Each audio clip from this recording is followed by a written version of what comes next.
মাঝরাতে বাজারগুলোতে নানা জেলা থেকে আসছে সবজি। মধ্যপ্রাচ্যের অস্থিরতার কারণে জ্বালানি সংকটের প্রভাব পড়েছে দেশের বাজারে।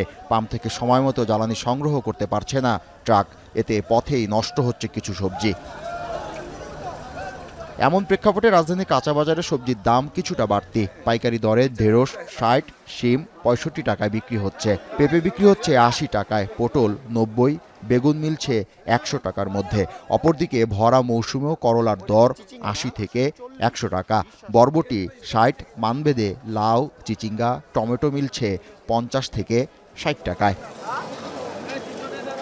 ব্যবসায়ীরা জানান, পরিবহন ব্যবস্থা, সরকারের সম্মিলিত চেষ্টা, কঠোর বাজার তদারকি আর সর্বোপরি কৃষকের পরিশ্রমে বাজারে পণ্যের সরবরাহ স্বাভাবিক রয়েছে। মোকামে বেশি কিনতে হয় 50 টাকা, মোকামে কিনতে হয় এখানে বেচতে হয় 50 টাকা, অত লাভ হয় না, লস।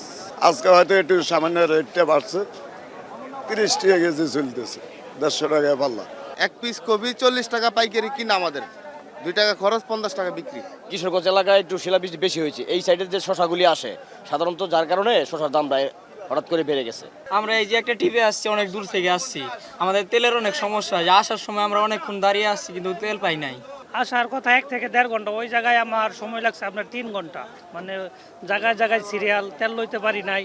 ক্রেতারা বলেন, কাঁচা বাজারে সবজির চাহিদা বেড়েছে, তবে দর বৃদ্ধি পাওয়ার কারণে প্রয়োজনের বেশি পণ্য ক্রয় করছেন না তারা। করলা 80 টাকা কেজি, উস্ত 80 টাকা কেজি, ঝিঙ্গা 80 টাকা কেজি, চিচিঙ্গা 70 টাকা কেজি, সম্পূর্ণ মালের দাম বাড়তে। দাম তো উল্টাপাল্টা আছে, কম বেশ, কাঁচামাল কোনো সিকিউরিটি নাই।